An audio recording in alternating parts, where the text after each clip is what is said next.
En este video hablaremos sobre funciones trigonométricas inversas. Para eso necesitamos entender el concepto de función biyectiva.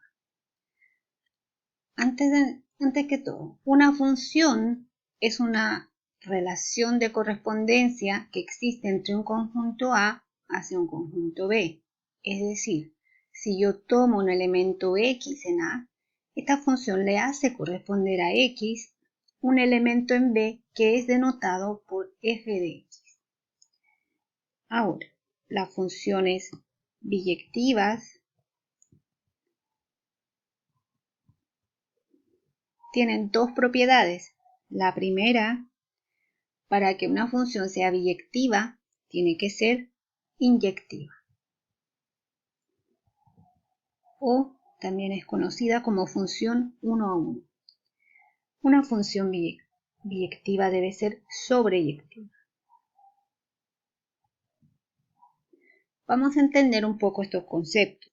Consideremos como ejemplo la función f que va del conjunto A, el conjunto verde que tiene como elementos A, B, C, D, al conjunto B amarillo que tiene como elementos 1, 2, 3. Si yo defino una regla de correspondencia de una función, significa que estoy asociando a cada uno de los elementos de A un elemento en B. Por ejemplo, puedo dar esta regla de correspondencia. Para que esta función sea una función, debe estar asociado a cada elemento de su dominio un elemento del codominio, como está en esta gráfica. Puede pasar que dos elementos distintos de A les corresponde el mismo elemento en B. En este caso, nosotros decimos que 1 es igual a la imagen de A y que a su vez es igual a la imagen del elemento B. 2 sería igual a la imagen del elemento C y 3 sería igual a la imagen del elemento D. En este caso, si nos damos cuenta, cada elemento de B del codominio tiene una respectiva preimagen. Esta característica la tienen las funciones sobreyectivas. ¿Cuándo no sería sobreyectiva? Cuando, por ejemplo, el conjunto B tuviera otro elemento, vamos a decir 4, que no tiene una preimagen, está solo, está suelto. En ese caso, decimos que la función no es sobreyectiva. Ahora expliquemos el concepto de función inyectiva. La función inyectiva es también conocida como función 1 a 1. Esto significa que a cada elemento distinto de A le corresponde una imagen distinta. Eso no está pasando en este ejemplo, porque tenemos dos elementos diferentes, A y B, con la misma imagen. Por tanto, en este ejemplo no tenemos una función inyectiva. ¿Cómo se vería una función inyectiva entonces? Sería una función, como lo dijimos, con una correspondencia 1 a 1. A cada elemento del dominio le corresponde un elemento del codominio. Y no necesariamente debe ser como está acá, puede ser también así. Lo importante es que a dos elementos distintos del dominio no les correspondan las mismas imágenes. Este es un buen ejemplo de función inyectiva.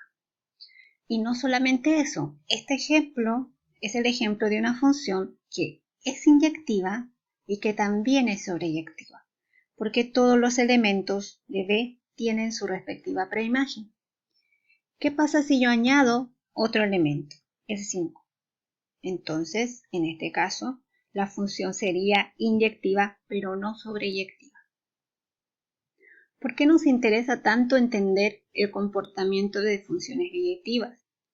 Bueno, lo que pasa es que si yo tomo una función f que va de A en B, que es biyectiva, yo puedo estar segura de que su codominio, el conjunto B, decimos. Entonces,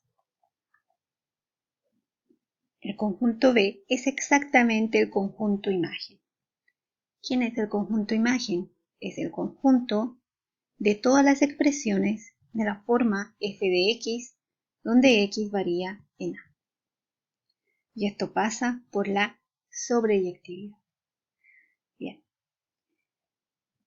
¿Por qué nos interesa tanto estas funciones? Porque resulta que una función biyectiva tiene una inversa. Es decir, luego existe una función que siempre se denota o se suele denotar con una potencia menos 1, que tiene como dominio el conjunto de llegada o el codominio de la función f y tiene como codominio el dominio de la función f. Bien, es una función que, claro, ha cambiado el dominio y el codominio, pero hay otra cosa importante. Las funciones invertibles cumplen dos propiedades. Estas propiedades las podemos expresar de esta manera. Si yo calculo la imagen de un elemento que es justamente f a la menos 1 de y, esto será igual a y. Si yo calculo la imagen de la función inversa en el elemento f de x, esto será x. Dicho de otra manera, esto se puede expresar para aquellos que vieron un curso de cálculo 1, que la composición de estas funciones es igual a la identidad. Y también esto.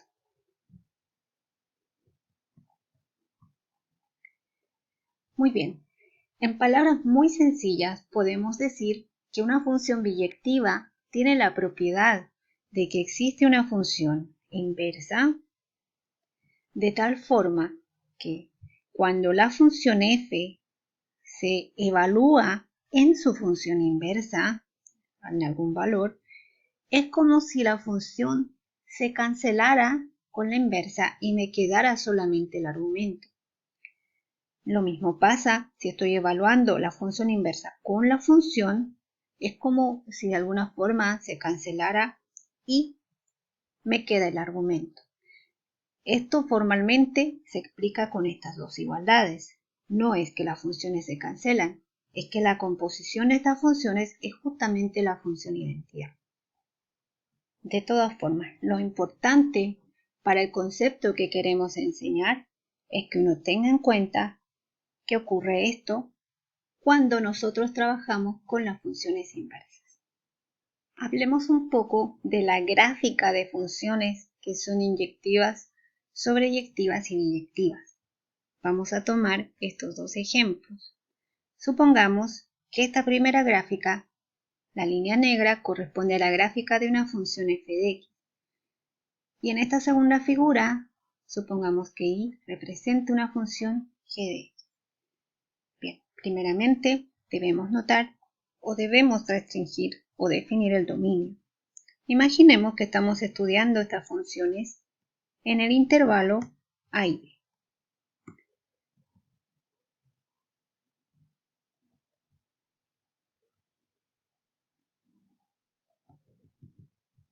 A y b. Muy bien. Estas funciones son claramente sobreyectivas. Como lo sabemos, el conjunto imagen está definido así. Aquí tengo la imagen de A, la imagen de B, y por tanto el recorrido de esta función será esto que estamos pintando con verde. Y cada elemento de este intervalo que está pintado con verde tiene su respectiva preimagen, como estoy graficando. Por ejemplo, esta de acá tiene su preimagen aquí.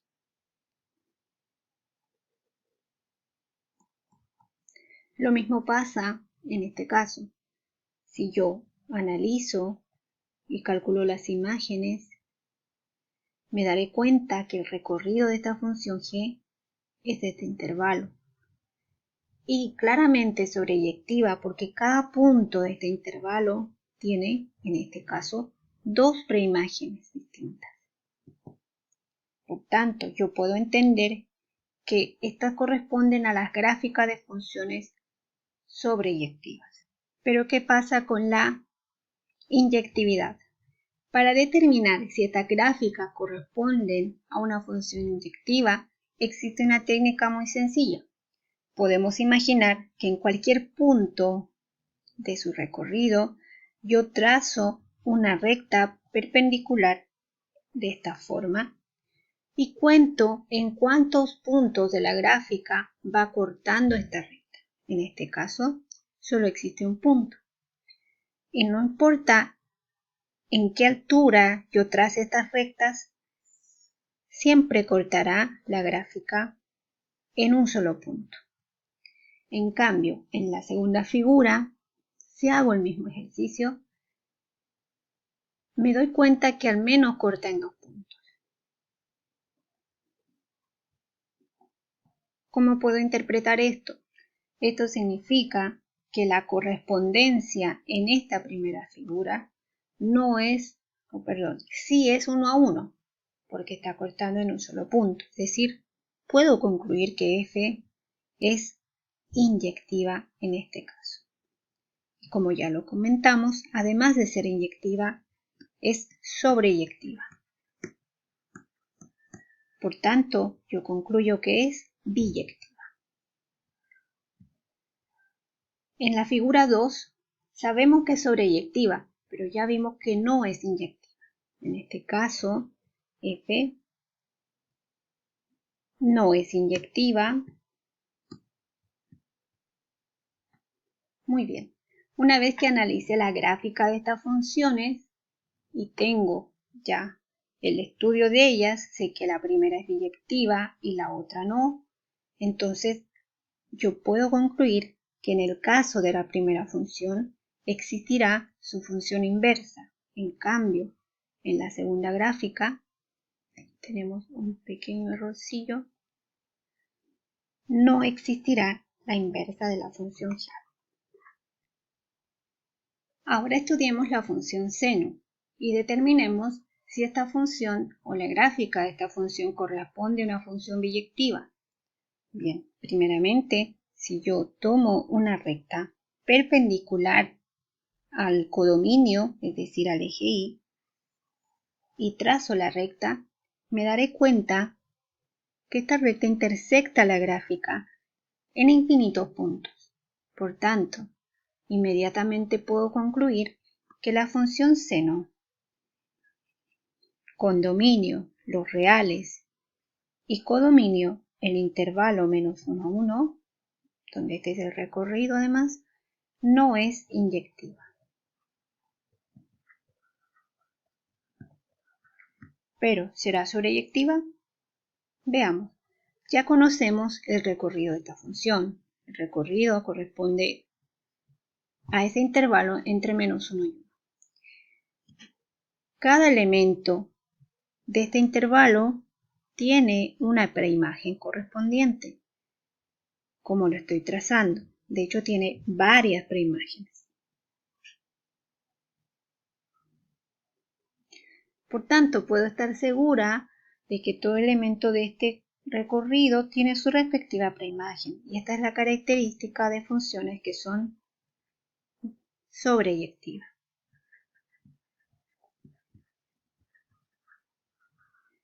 En resumen, la función seno con ese dominio no es inyectiva, es sobreyectiva y puedo concluir que no existe una inversa para esta función.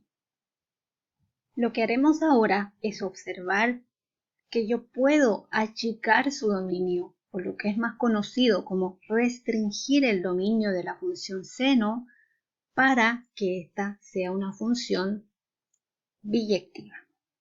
Sabemos que el problema está en la inyectividad, porque la función ya es sobreyectiva. El problema está aquí. Si yo restringo el dominio, por ejemplo, al intervalo de 0 a pi, lo que voy a tener es la gráfica que me queda en esta parte. Y ustedes, si recordarán, esta gráfica no será la gráfica de una función inyectiva, porque si yo trazo una recta perpendicular a su codominio, esta cortará en dos puntos distintos. Por tanto, el intervalo de 0 a pi no es una buena idea. ¿Qué pasa si ahora me fijo en una parte de la gráfica que sí va a corresponder a una función biyectiva y restringo el dominio de esta forma? Si hago eso, la gráfica en ese intervalo será esta. Puedes verificar con las técnicas que ya enseñamos que esa gráfica corresponde a una función biyectiva, es decir, la función seno con un dominio restringido a menos pi medios, a pi medios, hacia el intervalo menos 1, 1, el codominio no cambiará, porque el recorrido de esta función seguirá siendo este de acá. Por tanto, esta función sí será biyectiva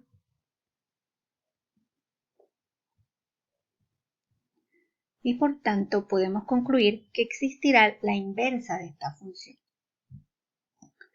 Nosotros dijimos que cuando una función es biyectiva, entonces existe la inversa y se denota con una potencia a la menos 1. Eso significa que existe la función seno a la menos 1 que tiene como dominio menos 1, 1 y como recorrido tiene el intervalo menos pi medios a pi medios. Bien, esta notación seno a la menos 1 a veces suele confundirse con la expresión 1 entre seno. Por ejemplo, vamos a poner el argumento alfa. Suele existir esta confusión. Es importante aclarar que estas expresiones no son iguales, porque esta de acá nosotros la definimos como cosecante de alfa. En cambio a esta la llamaremos arcoseno de alfa. Es decir, nosotros trabajaremos la función inversa de la función seno en su dominio restringido como la función arcoseno que va de su dominio restringido menos pi medio a pi medio hacia el intervalo menos 1. ¿Cómo está definida esta función? Bien, resulta que tú recordarás la característica que hablamos para las funciones inversas. Dijimos que cuando f se evalúa en f a la menos 1, nos quedamos con el argumento. Lo mismo pasa si tenemos f a la menos 1 evaluado en f de x, me quedaré con x. Aquí pasa exactamente lo mismo. Si tú evalúas seno en arcoseno de algún ángulo beta, el resultado será beta. Y si tú tienes la expresión arcoseno de seno de teta, el resultado será el ángulo teta. Esto que acabamos de explicar se suele resumir en lo siguiente. Arcoseno de alfa será igual a beta si y solamente si seno de beta es igual a alfa. Y seguramente en tu texto tendrás esta definición. Hablemos ahora de la función coseno. Para la función coseno se puede hacer el mismo análisis que hicimos con la función seno. El dominio restringido en este caso será,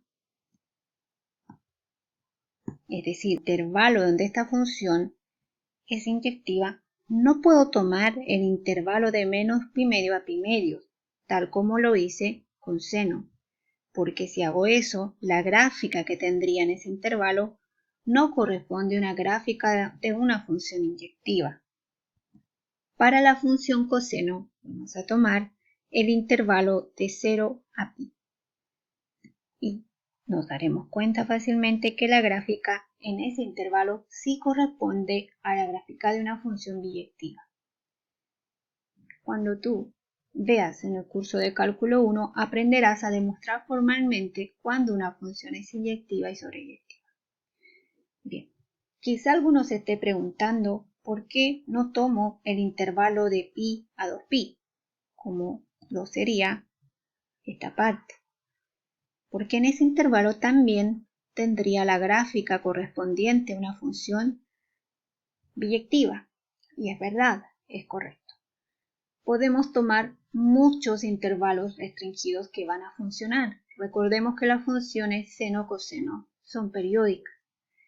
Pero nosotros tomaremos este intervalo que está más próximo del 0. Lo mismo pasa con los textos que tú estás estudiando. Ellos tomarán, de seguro, este intervalo que marcamos con verde. Igual que hicimos con la función seno, nosotros podemos escribir formalmente que coseno fue restringido al dominio de 0 a pi, hacia el intervalo. El recorrido de la función seno no cambia. Bien, y que la inversa de esta función estaría por tanto definida en el intervalo de menos 1 a 1 hacia el intervalo de 0 a pi. Y también existe una notación para coseno. Esta función la denotaremos como arcoseno o arcocoseno,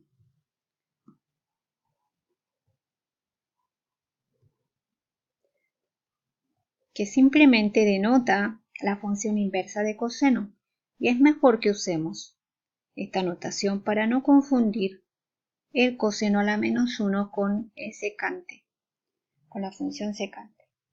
La definición de esta función es así. Arcocoseno de alfa será igual a beta si y solamente si coseno de beta es igual a alfa. Tendremos lista la definición. Para la función coseno también funcionan las fórmulas que dimos para seno. Es decir, se cumplirán estas dos propiedades. Cuando coseno se evalúa en arcocoseno, nos quedaremos con el argumento. Y viceversa. Si tenemos arcocoseno evaluado en coseno de un ángulo, el resultado será el ángulo. Finalmente, hablaremos de la función tangente. La función tangente tiene la gráfica que está acá y claramente un dominio restringido que funciona es de menos pi medio a pi medio, con la observación de que al no estar definida esta función en los valores de menos pi medio y pi medio, debemos tomar un intervalo abierto, es decir, arco tangente será una función, y claro, recordando que tangente estamos restringiendo su dominio a este intervalo abierto hacia los reales, entonces arco tangente tendrá dominio en los reales y codominio menos pi medios a pi medios abierto. Y la definición será, al igual que con seno y coseno, la siguiente. Muy bien, con esto habremos terminado este video que ayuda un poco a entender la definición de las funciones trigonométricas inversas. En otro video practicaremos con algunos ejercicios concretos.